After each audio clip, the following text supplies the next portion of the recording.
Welcome. This is Radio Pras.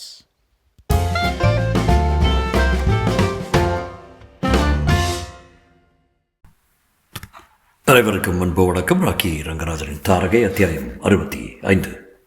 Ritz ஹோட்டலில் இரவு விருந்துக்கு ட்ரேசியை அழைத்திருந்தான் செஃப். இன்று நீ ஒரு ஜெகஜோதியை சொல்லிக்கிறாய் ட்ரேசி என்று அவளை அவன் பாராட்டியதும், ஆமாம், எனக்குள்ளே அற்புதமான பரவசம் நிரம்பியிருக்கு. எதனால் தெரியுமா?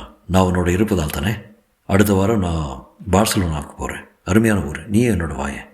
சாரி ஜெஃப், நான் ஸ்பெயினை விட்டு புறப்படுறேன். நிஜமாவா? அவன் குரல் வருத்தம் துணித்தது. எப்போ போகிறேன்? இன்னும் கொஞ்ச நாளில். எனக்கு ரொம்ப ஏமாற்றமாக இருக்குது. ட்ரேசி தனக்குள் சிரித்து கொண்டாள். ஏமாற்றம் பெரிதல்ல ஜெஃப். கோயாவின் பியோட்டோ ஓவியத்தை நான் உன்னை முந்திக் கொண்டு திருடி விட்டேனே, அது தெரிந்தால் உன் ஏமாற்றம் இன்னும் பெரிதாக இருக்கப் போகிறது என்று யோசித்தாள். ஜெஃப் அந்த ஓவியத்தை எப்படி திருட திட்டமிட்டிருந்தான் என்பது அவளுக்கு தெரியவில்லை. ஆனால் மகா கெட்டிக்காரனான ஜெஃப் ஜெயித்து விட்டோம் என்று அவளுக்கு ஒரு வகையில் திருப்தியாக இருந்தது. ஜெஃப்பை ஜெயித்து விட்டோம் என்று அவளுக்கு ஒரு வகையில் திருப்தியாக இருந்தது. இன்னொரு வகையில் ஏதோ அவளுக்கு ஜெஃப்பின் தோல்வியை பற்றி வருத்தமாகவும் இருந்தது. பிராடோ மியூசியத்தின் அதிபரான கிறிஸ்டியன் ஆனந்தமாக இருந்தார் தன் அறையில். அந்த பெயிண்ட்கள் கீழே கொட்டி ரகளையான சிறு சம்பவத்தை தவிர மற்ற எல்லா விஷயத்திலும் இளவரசரின் விஜயம் ஜாம் என்று நடந்து முடிந்து விட்டதில் அவருக்கு ஏகப்பட்ட திருப்தி. அந்த அமெரிக்க துப்பறையும் நிபுணன் கீப்பரோ மகா மடத்தனமாக உளறினானே, ஓவியம் திருட்டு போகப் போகிறது என்று. நடக்குமா எங்காவது? பிராடோ மியூசியத்திலிருந்து ஓவியம் திருட்டு போனது என்பது நேற்றும் கிடையாது, இன்றும் கிடையாது, நாளையும் கிடையாது. கிறிஸ்டியன் செக்ரட்டரி உள்ளே வந்தாள். சார், உங்களை பார்க்க ஒருவர் வந்திருக்காரு, இந்த லெட்டர் கொடுத்தாரு. ஒரு கடிதத்தை நீட்டினாள். ஜூரிச் மியூசியத்தின் லெட்டர் ஹெட் தாளில் அதன் இயக்குனர் எழுதியிருந்தார். மதிப்பிற்குரிய நண்பரே, இக்கடிதம் கொண்டு வரும் ஹென்றி ராண்டால் ஓவியக்கலையில் தலை சிறந்த நிபுணர். உலக மியூசியங்களை சுற்றி பார்த்து வருகிறார். தங்கள் மியூசியத்தில் உள்ள ஒப்பற்ற ஓவியங்களை பார்வையிட விரும்புகிறார். அவருக்கு உதவி செய்தால் மிகவும் நன்றியுள்ளவனாக இருப்பேன். கிறிஸ்டியன் தனக்குள் பெருமையுடன் நினைத்துக் கொண்டார். உலகத்தில் எல்லா பெரிய மனிதர்களும் என்னை பார்க்க ஒவ்வொருவராக வந்து கொண்டிருக்கிறார்கள். ஹென்றி ராண்டல் உள்ளே வந்தார். ஆஜான பாகுவாக பெரிய இராணுவ வீரர் போல தோற்றமளித்தார். சுவிட்சர்லாந்துக்காரர். கைகளுக்கும் போது அவருடைய ஒரு கையில் ஆள்காட்டி விரல் இல்லை என்பதை கவனித்தார் கிறிஸ்டியன். என்னுடன் வாருங்கள், காட்டுகிறேன் என்று அவரை அழைத்து கொண்டு நடந்தார் கிறிஸ்டியன். ஒவ்வொரு ஓவியத்தையும் பார்த்து வியந்து விமர்சனம் செய்தபடி, ஒவ்வொரு ஓவியரின் தனிச்சிறப்பையும் வண்ணச் சேர்க்கையையும் அலசியபடி அவர்கள் நடந்தார்கள். கோயாவின் ஓவியங்கள் நிறைந்த கூடத்தை அடைந்தார்கள். எங்கள் நாட்டின் கலை சிகரம் இது என்றார் கிறிஸ்டியன். ஆஹா, என்ன அற்புதம் என்றார் ரெண்டான். கண்ணுக்கு எப்பேற்பட்ட விருந்து. கொஞ்சம் நின்று ரசிக்கிறேன்.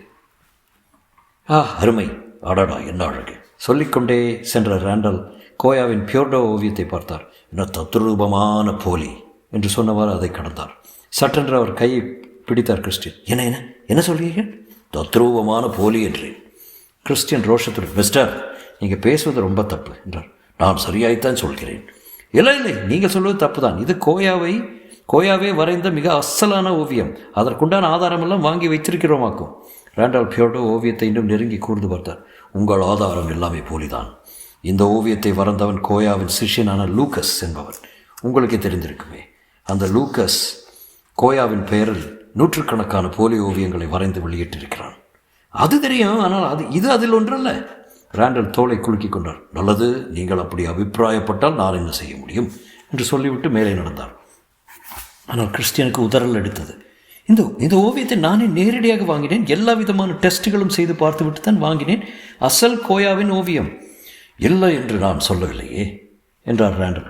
அந்த லூக்கஸ் கோயாவின் காலத்திலேயே வாழ்ந்தவன். கோயா என்ன வண்ணக்கலவை உபயோகித்தாரோ அதையே உபயோகித்திருக்கிறான். ஆகவே நீங்கள் என்ன டெஸ்ட் செய்தாலும் கோயாவின் ஓவியம் என்று தான் தெரியும். ராண்டல் குனிந்து ஓவியத்தின் அடியில் உள்ள கையெழுத்தையும் பார்த்தார். நீங்கள் விரும்பினால் ரொம்ப சுலபமாக ஒரு சோதனை செய்யலாம். உங்களுடைய சோதனை கூடத்துக்கு இந்த ஓவியத்தை எடுத்துக்கொண்டு போங்கள். கையெழுத்தை மெல்ல சுரண்டி பாருங்கள். கேலியாக ஒரு சிரிப்பு சிரித்தார் ராண்டல். அந்த லூக்கஸ்க்கு அகம்பாவம் ஜாஸ்தி.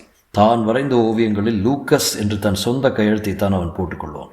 ஆனால் கோயாவின் பெயரை போட்டால்தான் எக்கச்சக்கமான விலைக்கு அந்த ஓவியம் விற்பனையாகும் என்று அவனுக்கு தெரியும். ஆகவே தன் கையெழுத்தை மறைத்து அதன் மேலேயே கோயாவின் கையெழுத்தை போடுவான். உங்கள் சோதனை கூடத்தில் கொஞ்சம் சுரண்டி பார்த்தாலே தெரியும். கைகடியாரத்தை பார்த்து கொண்டார் என்று. மன்னிக்கணும், நான் எனக்கு வேறு என்கேஜ்மெண்ட் இருக்கு. இந்த அற்புதமான ஓவியங்களை பார்க்க ஒரு வாய்ப்பு கொடுத்தீங்க, ரொம்ப நன்றி. வணக்கம் என்று கிறிஸ்டியன் விடை கொடுத்தார். இந்த ஆள் சுத்தம் மடையன் என்று மனசுக்குள் நினைத்தபடி. நான் வில்லா மேக்னாவில் தங்கியிருக்கிறேன், ஏதாவது வேண்டுமானால் கூப்பிடுங்கள் என்று சொல்லிவிட்டு புறப்பட்டார் ராண்டல். கிறிஸ்டியன் பியோட்டோ ஓவியத்தை ஒரு முறை நோக்கினார். இதையா? பயம் அவர் மனத்தை அரித்தது. ராண்டல் சொன்னது ஒரு வகையில் உண்மை என்று அவருக்கு தெரியும். கோயாவின் சீடனான லூக்கஸ் ஏராளமான ஓவியங்களை தானே வரைந்து கோயாவின் கையெழுத்தை போட்டு எக்கச்சக்கமாக பணம் சம்பாதித்தது மெய்தான். இந்த ஓவியத்தை $35 லட்சம் அவர் வாங்கியிருந்தார். இப்போது என்ன செய்யலாம்? ராண்டல் சொன்னபடி செய்வதே மேல். மியூசியத்தின் சோதனை கூடத்துக்கு இதை அனுப்பி கோயாவின் கையெழுத்தை சுரண்டி பார்க்கலாம். அதன் அடியில் லூக்கஸ் கையெழுத்து இருக்கிறதா என்று பார்த்து விடலாம். ஆய்வுக்கூடத்தில் சோதனை ஆரம்பமாயிற்று. ரொம்ப நுணுக்கமான ரசாயன திரவத்தை பயன்படுத்தினார் ஆய்வுக்கூடத்தின் தலைவர். மிக மிக ஜாக்கிரதையாக தடவினார். இந்த காரியத்தை ஏன் கிறிஸ்டியன் செய்ய சொல்லியிருக்கிறார் என்று அவருக்கு புரியவில்லை. இருந்தாலும் எச்சரிக்கையாக துடைத்து சுரண்டினார். பக்கத்தில் நின்று கவனித்துக் கொண்டிருந்த கிறிஸ்டியனுக்கும் தன் கண்ணை நம்ப முடியவில்லை. கோயா என்பதில் ஜி அழிந்து அந்த இடத்தில் எல் தெரிந்தது. மேலே தொடரட்டுமா சார் என்று ஆய்வுக்கூட அதிகாரி. கிறிஸ்டியனுக்கு தொண்டை வறண்டது. மெதுவே ஒவ்வொரு எழுத்தாக அழித்து GOYA என்பதை மறைத்து லூக்கஸ் என்ற எழுத்துக்கள் வெளிப்படத் தொடங்கின. கிறிஸ்டியன் தமது அறைக்கு ஓடினார் ராண்டலுக்கு டெலிஃபோன் செய்ய. ஒவ்வொரு எழுத்தும் வெளிப்பட கிறிஸ்டியன் வயிற்றில் புளியை கரைத்தது. புகழ்பெற்ற கலைக்கூடத்தில் இப்படிப்பட்ட ஏமாளித்தனமான வேலை நடந்திருப்பது குறித்து உலகத்தாக்கு தெரிந்தால் எத்தனை அவமானம். கொஞ்ச நேரத்தில் ராண்டல் வந்து சேர்ந்தார். நீங்கள் சொன்னது உண்மைதான், இது கோயாவின் அசல் ஓவியம் இல்லை, போலி. $35 கொடுத்து அது வாங்கினோம் என்றார் அழாக்குறையாக கிறிஸ்டியன். பணத்தை திரும்ப வாங்க முடியுமா பாருங்களேன். இதை ஒரு விதவையிடமிருந்து வாங்கினேன். 3 தலைமுறையாக தங்கள் குடும்பத்தில் இது இருந்து வருகிறது என்று அந்த அம்மா சொன்னான். இப்போது வழக்கு தொடுத்தால் இழுத்து கொண்டே போகும். எங்கள் மியூசியத்துக்கு கெட்ட பேர். இங்கே உள்ள எல்லா ஓவியமும் போலிதான் என்று ஜனங்கள் நினைப்பாங்க. ராண்டல் யோசனையில் ஆழ்ந்திருந்தார். திடீரென்று நிமிர்ந்து உட்கார்ந்தார். ஒரு வழி இருக்கிறது. எனக்கு தெரிந்து ஒருவர் லூக்காஸின் ஓவியங்களை சேகரித்து வருகிறார். அவர் இதை வாங்கிக் கொள்ளட்டும். $50,000 வரை கொடுப்பார். என்ன சொல்கிறீங்க? கிறிஸ்டியன் பதைத்தார். அப்பாடா, ரொம்ப நன்றி. உடனே அவரை கூப்பிட்டு சொல்லுங்கள். கிறிஸ்டியன் மேலதிகாரிகள் அவசரமாக கூடி ஆலோசனை செய்தார்கள். கோயாவின் பெயரில் வந்த ஓவியம் போலி என்று தெரிந்தால் மியூசியத்துக்கே கெட்ட பெயர் என்று எல்லாரும் தீர்மானித்தார்கள். ஆகவே அதை வெளியே தெரியாமல் அமுக்கி விடுவதே மேல் என்று முடிவு செய்தார்கள். ராண்டல் சொல்லும் ஆளுக்கு இந்த ஓவியத்தை விற்றுவிட தீர்மானித்தார்கள். அன்று மாலையே ராண்டல் தன் நண்பருக்காக $50,000 கொண்டு வந்து தந்தார். ஓவியத்தை பெற்றுக்கொண்டார். ஒரு டாக்ஸியை அமர்த்தி கொண்டவர் மெட்ரிட் நகரின் மறுகோடியில் ஒரு வீட்டின் 3வது மாடியை அடைந்து கதவை தட்டினார். ட்ரேசி கதவை திறந்தாள். அவள் பின்னால் கூனல் கிழவரான ஓவியர் சீசர் நின்றிருந்தார். இதை தொலைத்து தலைமுழுக துடித்தார்கள் என்று சிரித்தபடி கூறி ஓவியத்தை ட்ரேசியிடம் ஒப்படைத்தார் ராண்டல். அவரை ஆனந்தத்துடன் கட்டிக்கொண்டாள் ட்ரேசி. கூனல்கார சீசர் ஓவியத்தை பெருமையுடன் வாங்கி ஒரு மேஜை மீது வைத்தார். இப்போது ஒரு அதிசயம் நடக்கப் போகிறது பாருங்கள். கோயா உயிர் பெற்று வரப்போகிறார் என்று சொன்னபடி ரசாயன திரவம் நிறைந்த சில புட்டிகளையும் பிரஷையும் வெளியே எடுத்தார். தொடரும்.